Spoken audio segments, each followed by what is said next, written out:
en utilisant les éléments de formation.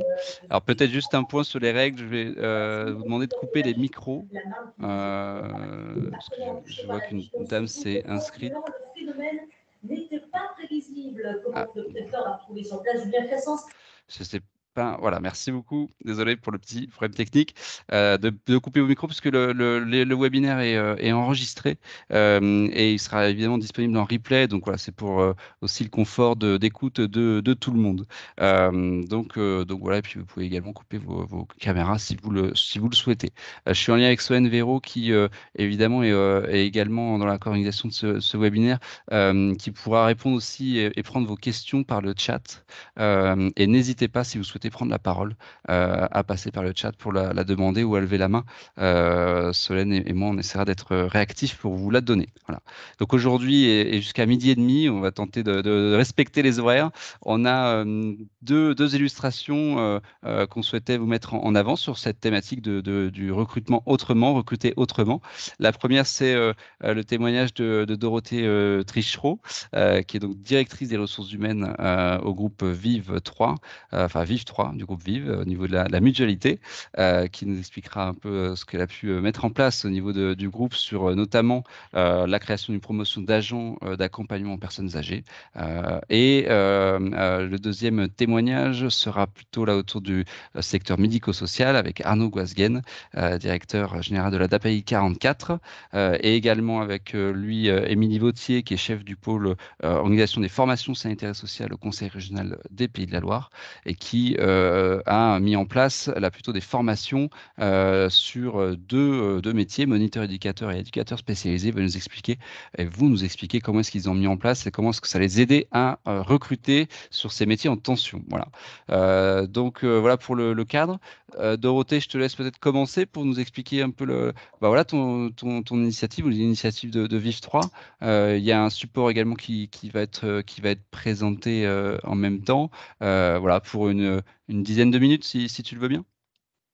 Très bien, bonjour à tous. Nous, on est un acteur intervenant en Pays de la Loire dans le secteur notamment médico-social, qui va de la crèche au handicap en passant par la personne âgée. Et donc, on fait face à des pénuries de professionnels qui sont de notoriété publique. Et on a, l'année passée, créé une promotion d'agents d'accompagnement face à nos difficultés récurrentes et de masse pour recruter des aides-soignants. Et donc, on a monté un cursus particulier, merci Solène, donc sur les promotions d'agents d'accompagnement. Nos objectifs, ils étaient les suivants, hein. Il nous fallait recruter des pros pour qu'on puisse prendre en charge nos résidents. Il nous fallait surtout faire découvrir nos métiers à des publics qui ne connaissent pas notre secteur d'activité et qui en ont soit aucune idée, soit des idées préconçues. Un des objectifs était de générer éventuellement des vocations vers nos métiers du soin pour aller jusqu'à la formation qualifiante de ces futurs professionnels. Je te laisse, Solène, passer au slide suivant.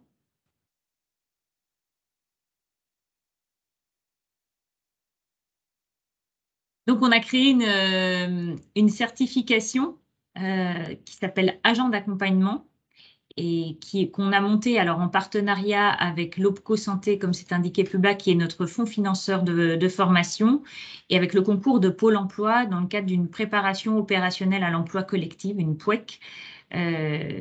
Donc ça, c'était nos partenaires majeurs, outre ensuite l'organisme de formation. Donc, cette certification d'agent d'accompagnement, elle permet à 16 candidats de bénéficier d'un socle de base donc sur tous les faits fondamentaux des métiers du soin et de l'accompagnement, puisqu'initialement, ils viennent d'environnements professionnels extrêmement éloignés. Cette formation dure 210 heures. Il y a 140 heures théoriques qui sont assurées par des organismes de formation, nous essentiellement l'IFSO, qui est un de nos partenaires historiques sur les formations d'aides-soignants, et 70 heures de pratique qui se déroulent en établissement. Cette formation, elle est financée, donc, comme je l'indiquais, par notre OPCO sur toute la partie pédagogique, et ces 210 heures de formation sont financées par Pôle emploi, puisque les personnes qu'on intègre, elles sont inscrites à Pôle emploi. Voilà. Solène, si tu veux bien dérouler. Donc, le bilan qu'on en a tiré, c'est qu'après, notre engagement, pardon, après la formation, dès lors qu'elle s'est bien déroulée et que la personne va au bout de son cursus, y compris jusqu'à la certification, on lui propose un CDD d'1 an dans les établissements qui se sont portés volontaires pour les accueillir, parce qu'il y a une dimension de tutorat et de prise en charge qui est quand même assez importante de la part de l'établissement. Et on va lui confier des missions d'appui et soutien aux aides-soignants dans la prise en charge des gestes de la vie quotidienne des résidents. Et à aujourd'hui, le bilan qu'on en tire, c'est que donc, sur la première promotion, on a recruté 6 personnes. Il y en a 2 qui sont partis en formation d'aide-soignants. Les autres sont restés en CDI ou CDD selon leurs souhaits dans nos établissements sur d'autres postes, qui sont souvent des postes d'agents de service. On a réitéré une deuxième promotion, donc toujours avec 16 participants. Pourquoi 16? Parce que c'est le nombre maximum que Pôle emploi nous permet d'intégrer dans une préparation collective, telle que dans laquelle on s'inscrit. Et puis, on a étendu cette initiative au champ du handicap. Et donc, depuis octobre 2022, on a aussi 6 contrats actifs dans nos établissements qui accueillent, là pour le coup, non pas un public âgé, mais handicapé. Voilà. Et donc, pour la conclusion, Solène?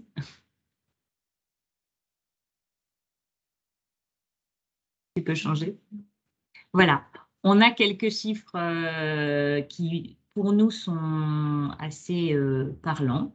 On constate que les établissements sur lesquels ces agents d'accompagnement sont positionnés sont des établissements qui ont beaucoup moins recours au travail temporaire, puisqu'on a régulièrement, comme dans nos secteurs d'activité, des absences courtes et inopinées. Et donc, les agents d'accompagnement ont vocation à reprendre des tâches de manière rapide dans les établissements confrontés j'ai envie de dire, au micro-absentéisme. Et puis, on a quand même observé aussi dans les établissements qui accueillent ces agents une diminution de l'absentéisme et de l'accidentologie.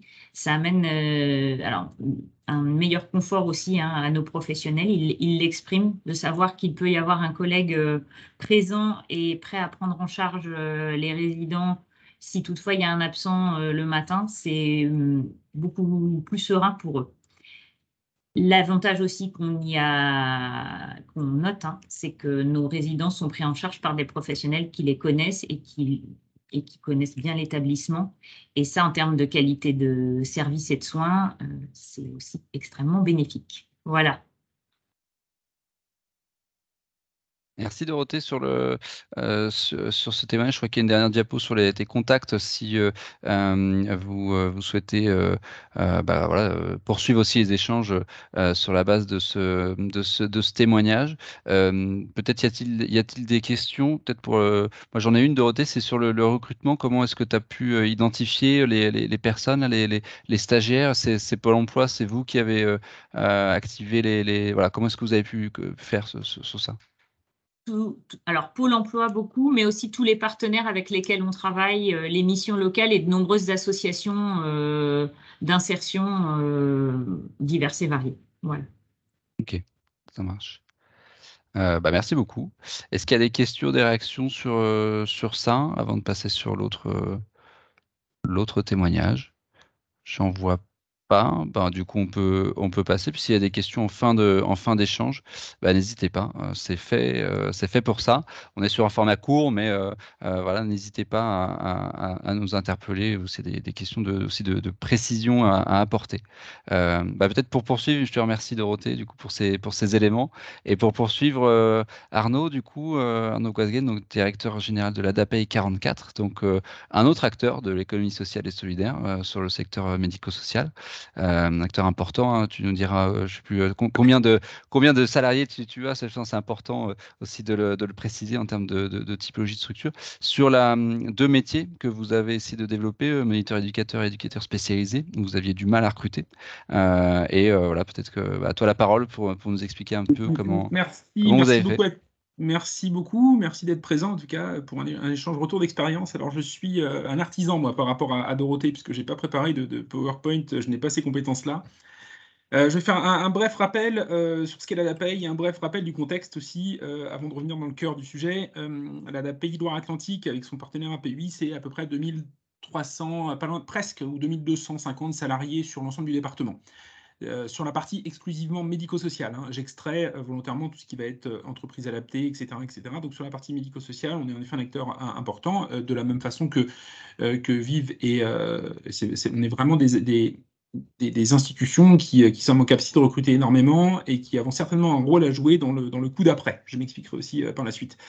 Euh, on, on a fait face, pour revenir un peu rapidement sur le contexte, à ce que tout le monde sait, donc la désertion de nos métiers. C'est une désertion qui est à l'œuvre depuis de nombreuses années, qui a été mise en exergue par plusieurs phénomènes récents, la crise Covid, l'impact négatif du Ségur, notamment sur le médico-social, qui est toujours à l'œuvre, hein. Néanmoins, en termes de reconnaissance, je ne parle pas forcément de revalorisation salariale, un certain nombre de nos collaborateurs ne sont toujours pas revalorisés. Les problématiques de prise en compte de l'inflation, toujours pas aucune augmentation de nos salaires à date, hein, alors que la plupart des grands acteurs en France ont eu ces revalorisations. Bref, je pense un traitement peu efficace au niveau conventionnel de nos salariés à date, ce qui questionne, hein. On est au sein du DES et je suis aussi représentant de Nexem, mais je peux me permettre de questionner cette réalité-là. On a une désertion sur l'ensemble des corps, des corps de métier, hein, globalement. C'est sur la partie médico-sociale ADAPEI, exclusivement 1800 salariés. On est à plus de 150 postes vacants. On en a toujours 108, clairement identifiés sur des métiers de l'accompagnement à date, hein. Là, 50%, c'est des métiers d'aide-soignant, d'AES. Mais quand on a commencé à élaborer avec des partenaires, et là, je vais citer la région, hein, pour revenir sur le cœur du sujet actuellement, la région et la RIFT, d'ailleurs, avec qui on a monté ces promos-là. On avait, comme je le disais, une désertion sur tous les corps de métier. Les médecins, on n'en trouve plus. Les infirmiers, ça fait 10 ans que ça n'existe plus, et j'en suis un, peut-être un des derniers dinosaures de ces formations initiales. On n'est plus très nombreux, ou en tout cas, je ne sais pas où on est passé. On a identifié la possibilité de former en interne et de reprendre la main sur les actions de formation. C'est important ce que je dis parce qu'on change un petit peu de paradigme par rapport à ce qui était posé avant et on s'est adapté et en conformité à ce qui peut être fait sur les grandes entreprises. Je prends un exemple de proximité. Les chantiers navals ont leur propre école de formation de chordonnerie. Bref, excusez-moi, je ne suis pas expert là-dedans. Mais les grandes entreprises, pour répondre à des besoins spécifiques, ont repris la main sur les formations. Et on est donc parti voir un certain nombre d'acteurs. Et évidemment, les premiers partenaires ont été le Conseil régional, puisqu'ils ont la capacité de nous accompagner sur l'ouverture de promotions spécifiques. Et on a été accueillis de façon plutôt bienveillante. Et en tout cas, les échanges ont été fructueux, puisqu'on est arrivé assez rapidement à la possibilité de créer des promotions spécifiques à la paye APUI de 20 promotions d'éducateurs spécialisés et de moniteurs éducateurs. Ces promotions ont la spécificité d'être copilotées, on va dire, par l'organisme de formation qu'est la RIFT, mais surtout par nous-mêmes. Et donc, la capacité de sélectionner les candidats, d'éviter tout ce qui pouvait être jugé comme ayant des effets délétères. Je pense à des parcours sup, etc., même pour d'autres promotions, parce qu'on envisage une extension du coup de cette capacité d'intégrer des formations. On est dans la droite ligne de ce qui est souhaité, hein, par le développement de l'apprentissage, de l'alternance, etc. À titre d'information, la DAPEI fin 2021, c'était 20 contrats d'apprentissage. On est d'ores et déjà à 80. Ça témoigne de l'augmentation conséquente et de la volonté conséquente au niveau de notre association d'accompagner des professionnels par ce biais-là. Des professionnels que nous n'arrivions pas à capter par de la formation traditionnelle, ça c'est indéniable. C'est des professionnels qui intègrent l'effet corporate, alors à la fois de l'ADAPEI, mais on n'avait pas vocation à ce que ce soit que ADAPEI. Bien évidemment, les formations proposées par l'ADAPEI, les futurs diplômés, ne sont pas enchaînés à nous et on travaille à la valorisation du secteur, à minima, du moins on fait notre part, comme dirait le colibri, dans l'histoire de la forêt qui brûle. Les formations ont été travaillées avec la RIFT. Là aussi, ça pose question, et c'est des sujets qui sont toujours sur la table. C'est les capacités au centre de formation à modifier très rapidement leurs pratiques, voire des dogmes en termes d'enseignement qui étaient posés jusqu'alors, puisqu'on a demandé, par exemple, à bouger les temps de formation que ce soit les temps de présentiel, donc l'entreprise qui commande l'organisation calendaire. J'espère que je suis clair, mais ça vient heurter de façon frontale les organismes de formation, donc ils jouent le jeu, mais c'est pas sans poser des freins au niveau de l'accompagnement au changement des formateurs, c'est ce qui s'entend tout à fait. De la même façon, en interne, au niveau de la DAPEI, ça a posé des freins au niveau des équipes, puisqu'on a demandé à des équipes qui étaient déjà épuisées, qui ont œuvré pendant tous ces phénomènes de Covid, parce qu'on l'oublie vite ce qui s'est passé, mais nous, on était à l'œuvre pendant le Covid, on n'était pas fermés. Et à des équipes épuisées avec des augmentations significatives de taux d'absentéisme qui est sur tout le secteur, qui n'est pas qu'à la DAPEI. À titre d'exemple, on est passé de 7 et on avoisine les 10 actuellement. Donc, on voit bien qu'il y a un phénomène d'usure qui se met à l'œuvre. En tout cas, on se l'explique pour partie par cela. Et donc, il faut bouger toutes les lignes, y compris chez nous. Vous voyez, quand on fait de l'apprentissage, on avait besoin d'accompagner, de trouver des maîtres d'apprentissage, etc. Donc, c'était pas évident. Il fallait une vraie volonté de la direction générale et un vrai soutien de l'ensemble des cadres et des directeurs d'exploitation, des directeurs opérationnels, mais aussi de l'ensemble des cadres intermédiaires.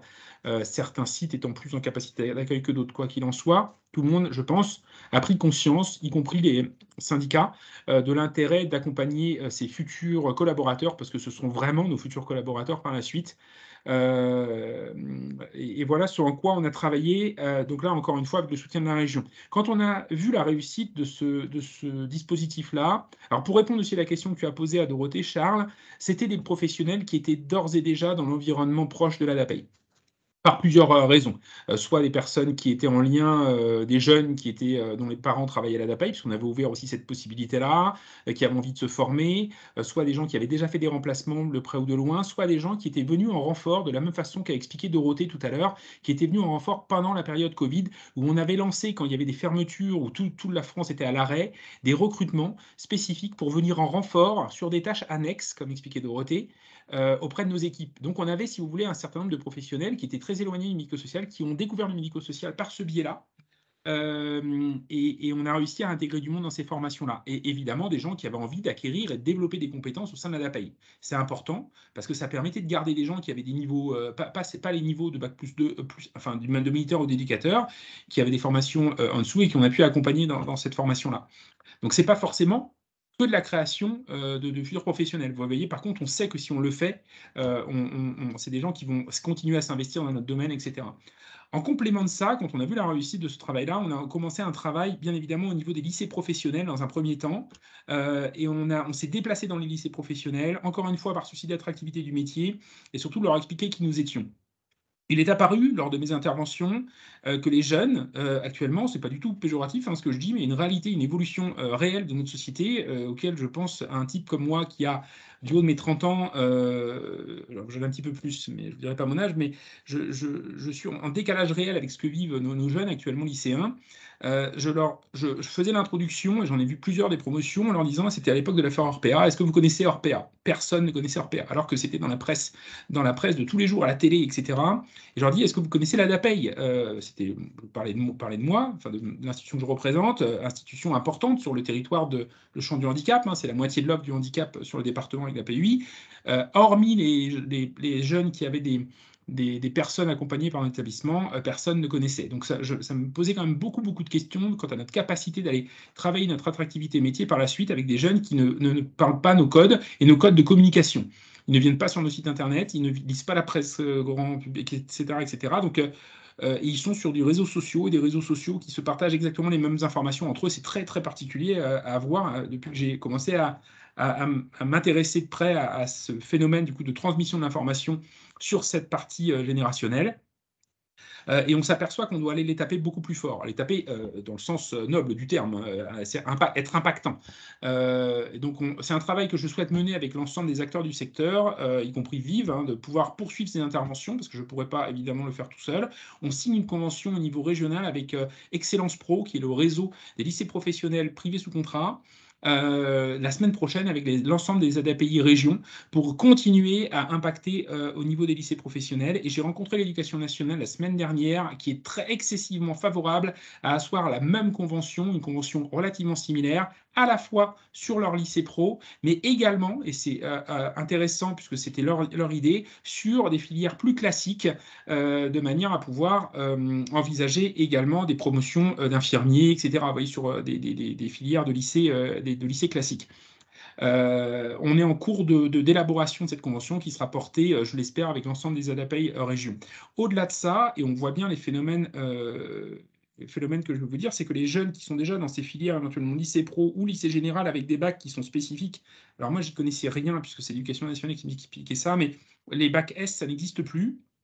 Donc on est sur des acronymes que je ne maîtrise pas du tout, mais il y a des bacs qui accompagnent déjà des jeunes en bacs généraux hein, sur des formations de nos métiers, etc.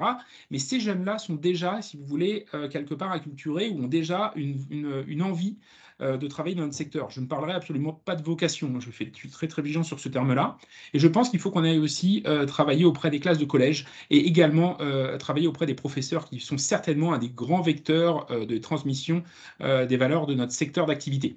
Donc c'est probablement des travails, donc je tends la main à Dorothée pour qu'on puisse élaborer par la suite, à la suite de cette réunion-là, un travail conjoint au regard du partenariat qui unit Vive et l'ADAPEI. Au-delà des promotions qu'on a montées là, donc sur le soutien avec l'éducation, avec le conseil régional et la RIFT, on ouvre une promotion. C'est pour vous dire qu'on n'arrête pas là. Hein, c'est un focus sur cette première expérience, mais je suis déjà en train de vous expliquer qu'on est déjà en train de poursuivre les phases exploratoires. On va ouvrir là au mois de janvier une promotion avec le CEFRAS de 15 aides-soignants, puisque c'est les postes qui nous manquent, et on arrive encore une fois par le biais d'actions très localisées et très ciblées à trouver des candidats, là où quand on ouvre actuellement depuis de nombreuses années d'ailleurs, maintenant des promotions d'aides-soignants, on ne remplit pas. Donc il est probable que nous, acteurs de l'ESS, et en plus spécifiquement des métiers du care, on ait un rôle à jouer justement pour être assurer cette force gravitationnelle pour attirer les futurs collaborateurs. Je suis désolé, on m'a dit de ne pas parler beaucoup. Je ne sais pas combien de temps j'ai fait. Il ne faut pas, C'est pas mal. m'arrêter, Charles, si je vais trop loin. J'ai un Non, dernier point quand même vas-y. aussi à titre de retour d'expérience. Alors j'élargis le débat, parce qu'au départ, on voulait que je parle surtout de le partenariat sur les conventions moniteurs éducateurs et éducateurs spécialisés. Mais on a également élargi la possibilité d'aller recruter les migrants. C'était un travail qui a été organisé aussi, là, pour le coup, avec Madame Chaïb, qui est sous-préfète, hein, qui a été aussi très, très à l'écoute des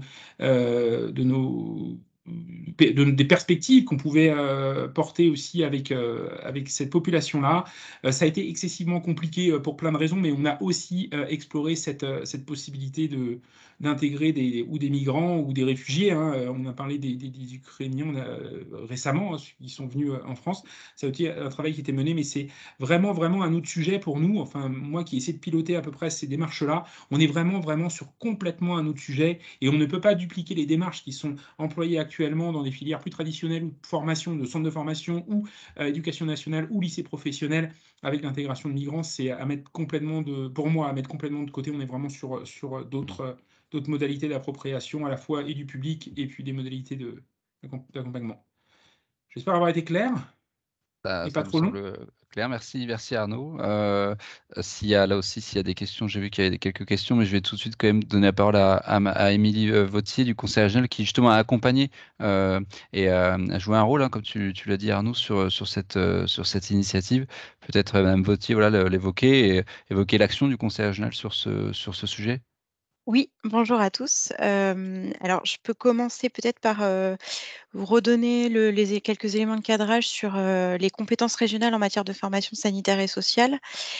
Pour vous dire d'abord que la région a la compétence de la carte des formations, donc sur, un certain nombre de diplômes du paramédical, médical, certains sont à cheval comme sage-femme par exemple, et puis, des diplômes, en travail social. Donc, pour établir cette carte de formation, elle a d'abord l'obligation de réaliser un schéma des formations sanitaires et sociales qui est actuellement en cours d'élaboration, pour tout vous dire, depuis le début de l'année, et qui sera voté en décembre 2022. Et je vous dis ça parce que ce schéma-là, bien sûr, vient cadrer les choses et donne des préconisations. Les élus votent, hein, ce schéma-là, et donne des préconisations, des tendances à suivre, diplôme par diplôme. Au-delà de ça, la région a la compétence d'agrément des instituts de formation qui préparent à ces diplômes. C'est-à-dire que comme il s'agit de diplômes d'État, hein, par exemple l'éducateur spécialisé ou moniteur éducateur dont on a parlé à l'instant, sont des diplômes d'État et donc ne peuvent être dispensés que par des établissements de formation qui sont agréés par la région. La région a la compétence d'agrément des instituts, mais également des directeurs d'instituts. Donc c'est vrai que les choses sont très réglementées en la matière et des responsables de formation pour ce qui concerne les formations en travail social. Donc ça veut dire que concrètement, les instituts déposent des dossiers de demande d'agrément. Ces dossiers-là sont également comment dire, fixés par la réglementation. Un certain nombre de pièces sont exigées hein, par à la fois le Code de la santé publique et le Code de l'action sociale et des familles. Et puis, on a l'obligation ensuite de saisir pour avis les représentants de l'État dans la région, donc DRETS côté formation sociale et Agence rurale de santé pour les formations paramédicales. Donc ça, c'est vraiment de façon très globale la façon dont ça se passe. En 2020, pour revenir aux 2 formations qui nous intéressent aujourd'hui, éducateur spécialisé, moniteur éducateur. 2019 et 2020, un certain nombre d'établissements de formation ont été agréés pour dispenser ces formations, dont l'ARIFT. L'agrément, lorsqu'il est délivré à un établissement de formation, il est délivré pour 5 ans. Et puis, cela étant dit, parce que l'objectif, c'est quand même de stabiliser l'offre de formation, et d'éviter quand même d'y retoucher tous les jours. Pour autant, la région est tout à fait favorable à revoir l'offre de formation lorsqu'il y a des besoins et on sait qu'il y en a. Et c'est pour ça, en effet, que les élus voient d'un très bon œil le développement de l'alternance de façon générale. Donc, quand je dis alternance, c'est vraiment apprentissage, mais aussi les contrats de professionnalisation, ProA par exemple. Et donc, lorsque les établissements, donc, dont la RIFT, viennent vers nous en nous demandant des places en plus, pour pouvoir répondre à des besoins d'employeurs, eh bien la région, voilà, souhaite vraiment y répondre, sans blocage ou sans difficulté. Et effectivement, c'est ce qu'on a fait pour la RIFT, pour ces 2 formations-là. Et pour tout vous dire, on a encore une demande, récemment là pour la rentrée scolaire 2022-2023. Donc on va encore, proposer d'étendre le nombre de places. J'ai fait très, très court. Bah, merci, c'est parfait. Mais ça permet en effet de contextualiser aussi les éléments, puisque sur raison de rappeler que sur ces métiers-là, on est aussi sur des questions assez réglementaires, hein, sur les agréments, etc.